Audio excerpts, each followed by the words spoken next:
What is up, everybody? We are back with the Week 12 NFL DFS Slate Breakdown. My name is Tyler Weeman, and I'm here to break it down for you. But before we get into all the games and all the DFS goodness, come join us at LineStar. $39.99 per month. Gets you access to all we do, the props, the DFS. You get it all for one low price. We also do have a free trial option. If you've never tried us out before, come try us out today. We got 4.8 stars on over 7,100 reviews. Come try us out. Come see why everybody loves us. It is a great app available on both Apple and Google app stores. You also do get the website with your subscription and all the tools that come with it. Now, let's dive in a little bit. As always, you guys know I like to start off by a little bit of a preview of the slate. And we got some real high totaled games today, or this week, I should say. Cincinnati versus New England, 51.5. Then we have Detroit and Giants at 50.5 and Colts and KC at 50.5. A lot of very, very high scoring games, high scoring teams here. Then we have Jacksonville and Arizona at 47.5, as well as Dallas and Philadelphia. Then we can't sleep on Pittsburgh and Chicago, as this game has a ton of volatility. And there's also spots where we're just waiting for the injury news as far as what happens with Aaron Rodgers, Jalen Warren, whatnot. Jalen Warren, I believe, will be playing, though. Then Baltimore, the game is only a 44.5 total, but they have a high implied total of 29, which is third highest on the slate. So you can still consider them as well. Then our one of the fastest games of the week that we just want to shout out, just because it is a little faster, is New Orleans Saints and Atlanta Falcons in New Orleans in the Dome, which obviously is beneficial. Then also Seattle here with 27 team total. So a lot of different ways to go. Good chance that ownership gets a little spread out this slate. And let's dive into it. Let's get over position by position a little bit to break it all down. And starting with the quarterback spot on DraftKings, we got high-owned Jacoby Brissett at 5,300. With what he's done, it's really hard to get away from him. 25, 21, 25, 21, 25. Now, he's not going to go for 452 yards again.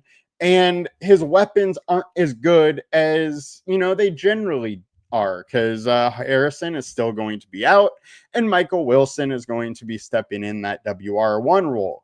I personally didn't really trust Wilson last week too much. It did bite me a little bit. I still had a solid week because I had like 15% of him. But nonetheless, once again, Kobe Brissett is in a great spot. We got a 5-star alert score. This Jags defense has been a little bit of a pass funnel. They're allowing 257 yards a game, allowing a ton of pass attempts, and Arizona has been airing it out. They are also allowing 2.2 touchdowns per game over the last 9. So there's plenty of reasons to like Brissett here. He's been throwing the ball very well. He's averaging 312 yards a game and 2 touchdowns a game. I'm not going to try and talk you off it. I think it's a decent spot. I don't mind some Brissett in this spot at 5,300. I mean, he's cheap, so it makes total sense. Then we have Drake May at 6,900. 21-point projection. Consensus is 22. He is 4.5 stars and a 15% ownership. He's in a great spot. I think the big thing here is, can the Bengals keep up with the Patriots? And they can, but I think it also depends, is it Joe Flacco or is it Joe Burrow? Now, with Flacco, it seems like teams kind of know what to expect with Flacco back there now, which isn't necessarily a bad thing, but it doesn't help the Bengals to the upside quite as much, especially without Jamar Chase. I mean, really, you could bracket Higgins and then make the Bengals beat you somewhere else, and I'm just not totally sure they can. Now, a side note is that Gesicki could be active, which would definitely help the Bengals out a little bit. But all in all, Drake May has been incredible. This Bengals defense has been horrible. 261 yards a game, 2.3 passing touchdowns a game over the last 9, 4.5 star alert score. It's good all the way about it. And you have an offense on the other side that can pass and keep up and score some points. So I think Drake May is super interesting. It's hard to figure out how to stack him because he spreads the ball around, but I don't mind some Drake May. Jalen Hurts 6,600 is absolutely interesting, and I was building a ton with him this week. I think it's very interesting. My favorite stacking partners with him is Devonta Smith or Dallas Goedert. I am coming off of the AJ Brown a little bit, but there is the AJ Brown's, squeaky wheel kind of narrative you can go down. So I wouldn't totally cancel him out. But the reason I'm going to Smith more is the Dallas Cowboys play a lot of zone defense, and Smith is just better at beating that than AJ Brown. AJ Brown can do it, and they're still going to see a little bit of man. So AJ Brown can beat them on the 20% man that they'll play. They generally play 79% zone. So I think there's big time upside here. The other aspect is I think there's a chance this Dallas rush D got a lot better with Quinnen Williams. They have Kenny Clark, Quinnen Williams there. That could absolutely be a little bit of a wall. Now, Barkley's good enough that Barkley can beat you on any day of the week, but teams have been able to pass against this secondary, and Jalen Hurts has been solid all year. The one issue with Hurts is he hasn't had the rushing upside that he has had in previous years. So maybe that's a wait and see. It's going to come, but at 8-2, they don't really need to force it right now. And that's the one thing. But we are in Dallas. It is in a dome. There's been very high scoring games in Dallas. I don't hate going to Jalen Hurts here in this spot. I think it's an interesting one. Also, Mahomes is interesting. Goff, I really like. There's no Laporta, so that target tree is slimmed down a little bit, which makes Goff a little bit more interesting as well. But it's just expensive pieces. That's the only reason I'm not like super in on Goff, because you got to stack him with 2 if you're going to stack him. And it's just an expensive stack. Now let's get into some pivots here. We got Caleb Williams at 5,700. I think he is a little interesting. The one issue I want to say about this game is the Pittsburgh Steelers over the last few weeks have been a little sneaky on defense. They have been much improved on defense. So I think this is a boom bust spot. If they can disrupt Caleb, get after him a little bit, he holds the ball for a long time, then the Steelers D could come up big here. But we also have a 45.5 game total, and the Steelers secondary or defense as a whole hasn't been great this year. So I don't mind some Caleb Williams. His rushing upside gives him a real nice ceiling on a week-to-week basis. Getting outside of him, the other pivots I got are ugly. So I think I'm going kind of chalky or ugly pivots. And Tyler Shuck, 4,400. He's just so cheap. We just saw him put up 19 versus Carolina. He now has Atlanta, who's been very leaky on D lately, giving up 192 yards per game, 2.5 passing touchdowns. Kellen Moore is a very good offensive coordinator and has figured out how to make Shuck something. One thing I do think is interesting, we haven't seen much rushing upside from him, but he does have a little bit of that. So maybe we can get a couple extra points that way. But Chris Olave, Tyler Shuck, it isn't too expensive, and it gives you some really nice upside here. So I don't hate going that way. So actually, let me do this. Saints. Just kind of wanted to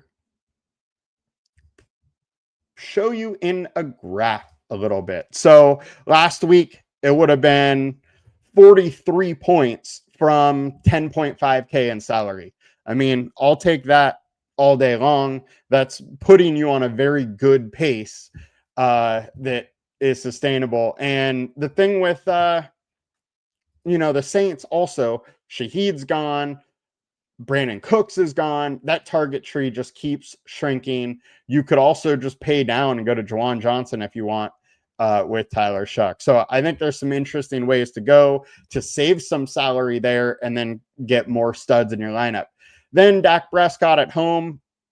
Prescott at home has been a thing here for a few years now. He is a beast at home. He is just generally a better quarterback at home in the comfy confines of Jerry World down there in Dallas, and a 47.5 total. The secondary is a little bit beatable for the Eagles, so I don't hate going that route.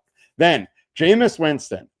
Jameis didn't have to do too much versus the Packers. Versus the Lions, it's different. The Packers as a team, as a philosophy, they will come out and they just don't get very aggressive.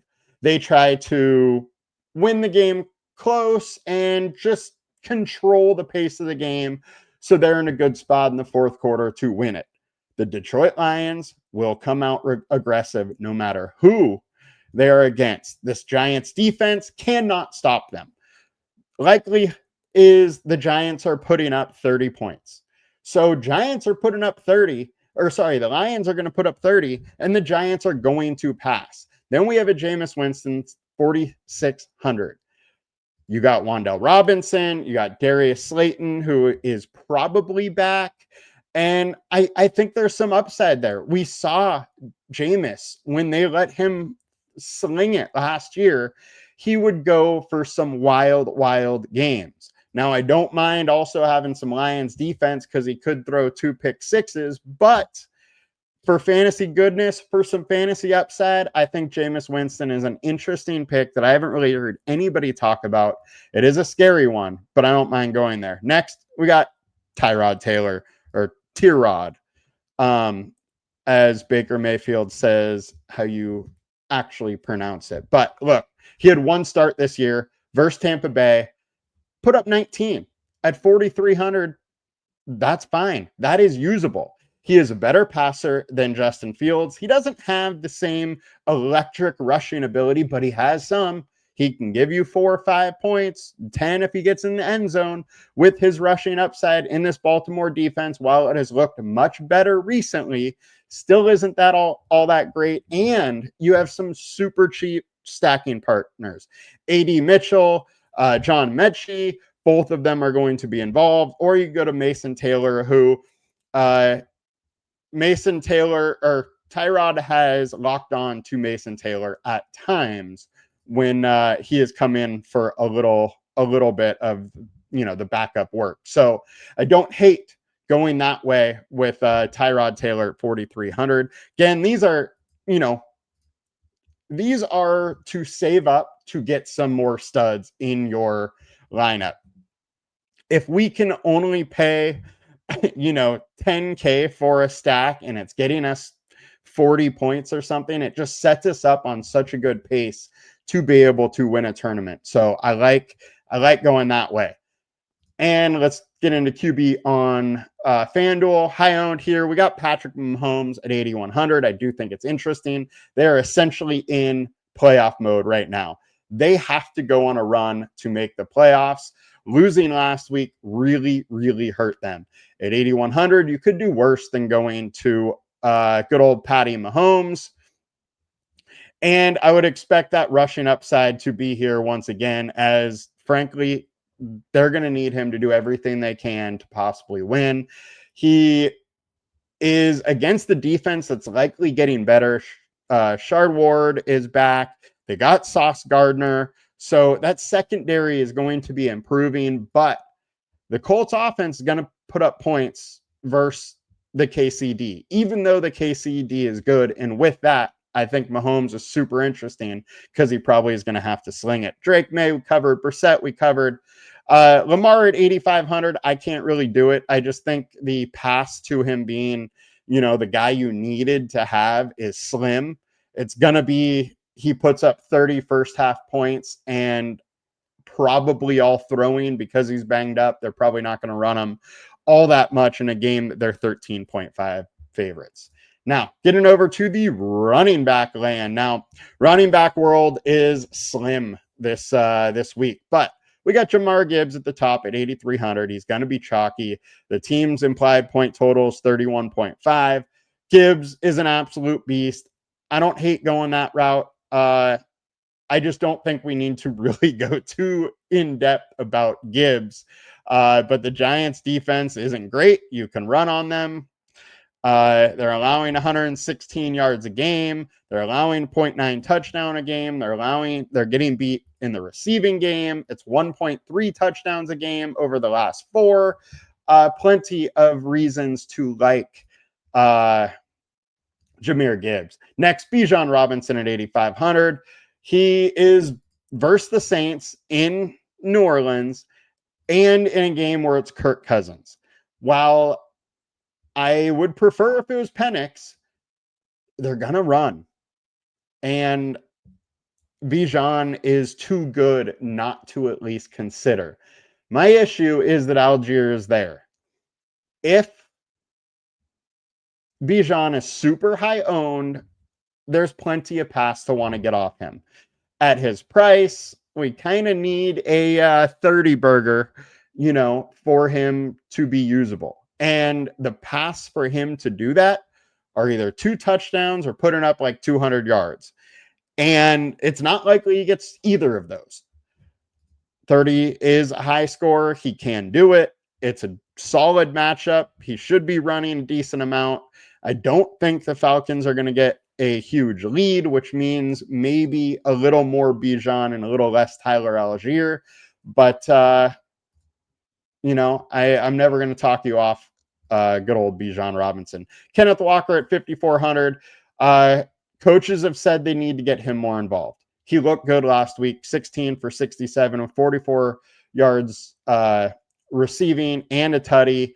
If he's getting involved more in a good matchup at 5,400, I think he is a super interesting play. 1.2 TDs per game is what Tennessee is allowing.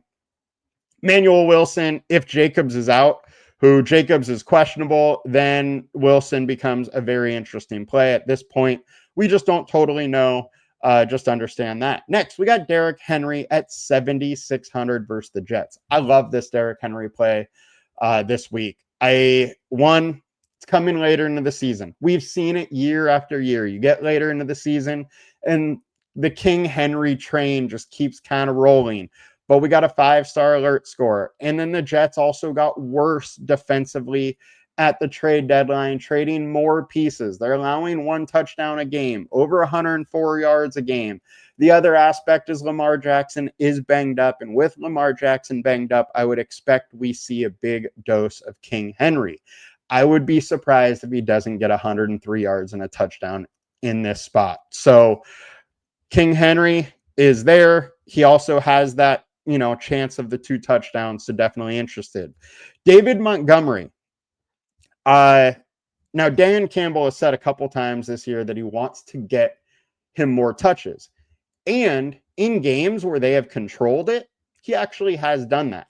So in these games where they have controlled the game, which they should in this spot, is where David Montgomery has got those more touches. I think there's a very good chance he gets 15-ish touches in this game at 5,300. I would be fine taking some shots. I wouldn't go heavy. Now, let's get into some pivot action, starting with DeAndre Swift. He has been very good since the Bears figured out their rushing game a little bit.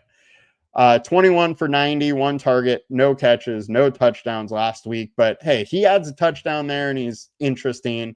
He's been, since week 4, over 15 points in almost every single game except for that last one.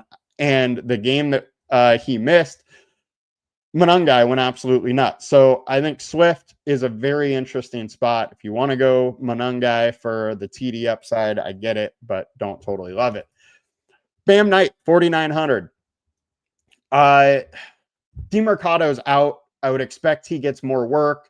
Now, the issue here is this Jags D has been very good versus the running back, only allowing 66 yards a game and 0.3 touchdowns. But the workload should be there. And at 4,900, it's at least considered. 4,600, Bashal Tutin. This one is a little bit of a reach. The reason being is last week is the first time we saw him actually get more work than ETN. We do not know if that is going to continue, but he had like 55% of the work prior to getting hurt. If that continues, he is a more electric of a back than ETN, and he already has the goal line work. So if he's getting more work, there is some upside at 4,600 that we need to consider in a matchup which is opponent ranked 23rd, allowing 98 rush yards a game, allowing 1 touchdown a game, allowing another 29s receiving, and then over the last 4, it's 1.5 touchdowns per game. So I think Tutin is very interesting, 4,600, and could go a little overlooked. And then last but surely not least, he's 10K in a 50.5 game. The Colts are going to be in this game. They're going to give Jonathan Taylor a billion touches because they need to, and they should. Now, it's a tough matchup for him, but I mean, this guy has just been incredible. 33, 36, 32, 34, 40, 53. Like, yeah, it's a hard matchup, but my man's putting up 30s against everybody. So I got to consider going there. And also, just to kind of round back when I said Olave and Shuck were, just over 10K and put up 40 last week. Well, hey, you're doing that to be able to get a Jonathan Taylor who can also put up 40. If you use 20K salary and you're getting 80 points, you're on a very, very good pace. So finding those, cheap correlated pieces that can go together are very, very interesting. So that's what we got from DraftKings at running back. Let's go to FanDuel. We got Gibbs, Henry, Swift. We talked about them all, so we will just move it on over to wide receiver. We got Devonta Smith, 30% owned. And I said earlier that I think he is my favorite of the Philadelphia wide receivers. He is at like 0.69 EPA per play versus zone. Dallas plays a lot of zone.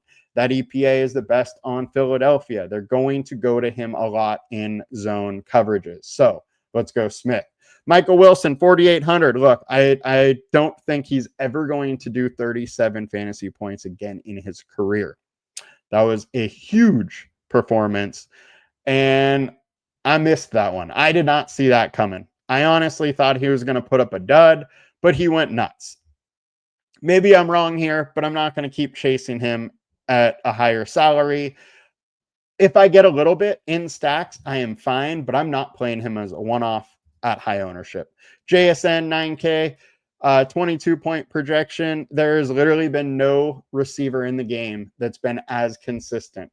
Literally, there is one game under 20 this entire season from him, and he can put up 30. Now, the issue, this game is versus Tennessee.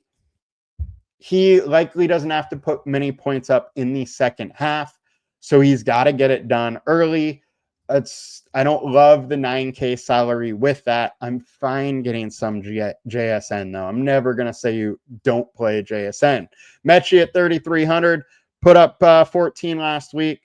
3 receptions, 45 yards, had a tutty. I think AD Mitchell is very interesting too.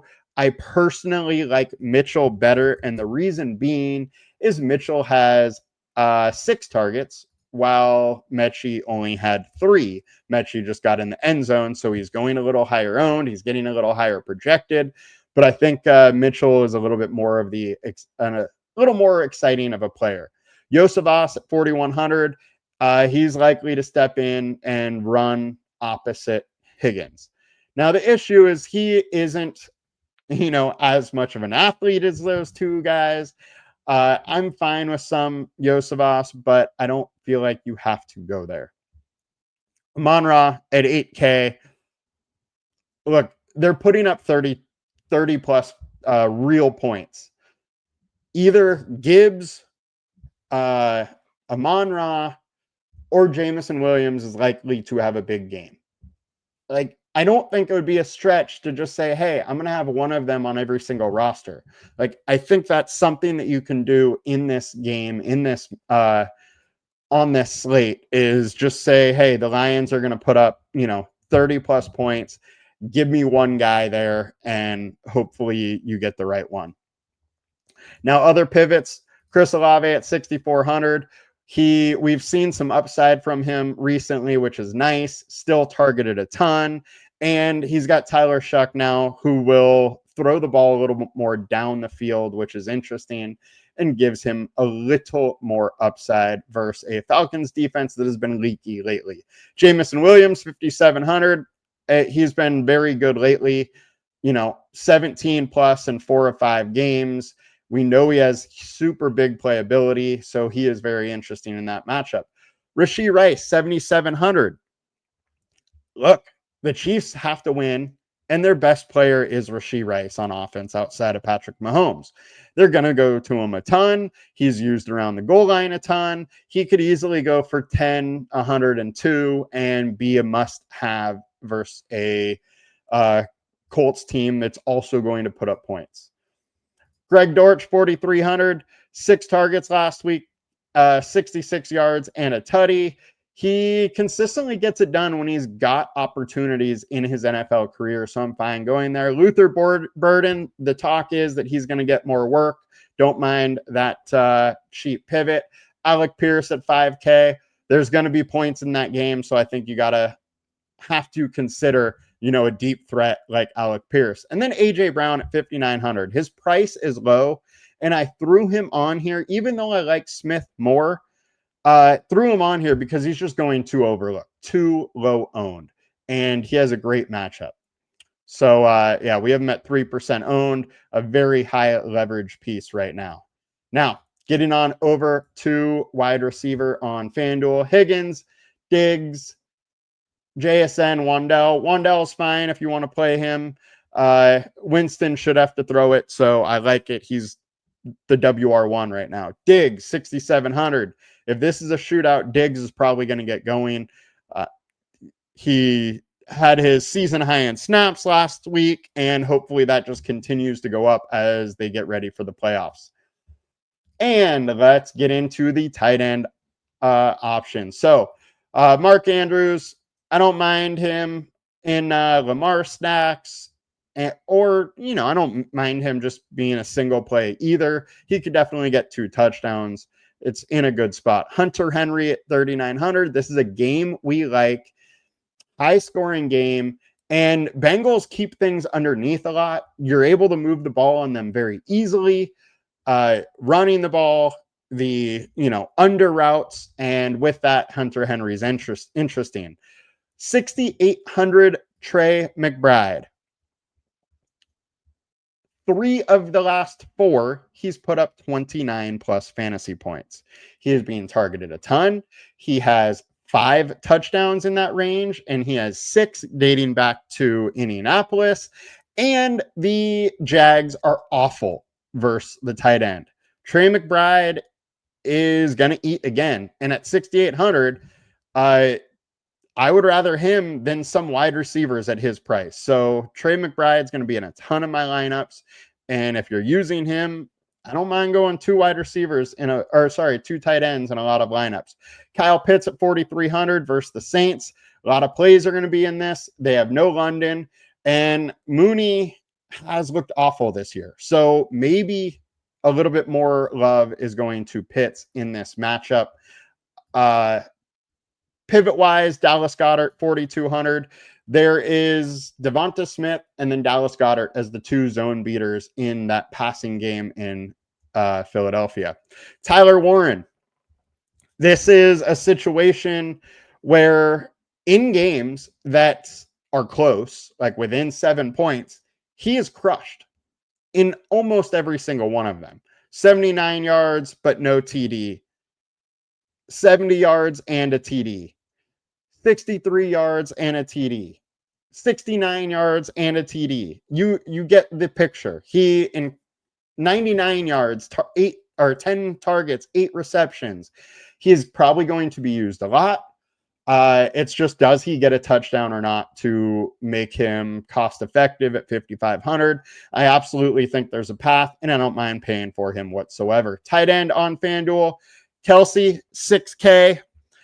Hard to not consider Kelsey. One, Colts have been bad versus tight end. And with these corners for the Colts getting so much better and improving so much with Sauce Gardner coming in and Ward getting healthy, I could see it where Mahomes checking down to Kelsey a lot, and he has been surprisingly good this season. I think he's the tight end 2 in fantasy so far. He has just got it done. It's been consistent every single week, just doing it a little bit. So if he gets in the end zone, then he's in an interesting spot. Johnny Smith at 4,700. I have a hard time wanting to get there with 3 tight ends they're using in that spot. Into defense. Browns and Raiders are the 2 high-owned pieces. Browns, very good defense versus the Raiders, a poor offense. Makes total sense, especially at 2,900. Raiders at 3,500. I don't like their price. Their defense isn't that good, but they're versus Shedeur Sanders. So I think there's some upside there in Sanders making his first NFL start. Seahawks versus Tennessee, you always got to consider that. And then the 2 pivots I wanted to talk about was one, Steelers versus Chicago. Caleb Williams can be a little turnover prone. He can hold on to the ball a little too long, so there's opportunity for sacks and interceptions there. And then Saints at 9,500. Look, Kirk Cousins is kind of dust, and they're at home. The defense is a little better than people think, and the Falcons could have trouble moving the ball. So at 2,500, I think you could do worse. And on to FanDuel, one of the high owns is Baltimore Ravens at 4,600, which is interesting versus the Jets as it's Tyrod Taylor, and they've sold off a lot of pieces. Also, Falcons are popping up against Tyler Shuck. I don't like this as much, but plenty of reasons to go there. They have 2, 10s, but only 1 real upside week so far this season. So that's going to do it for us today, guys. Hope you have a good one. We will be back next week. Talk to y'all later. Peace.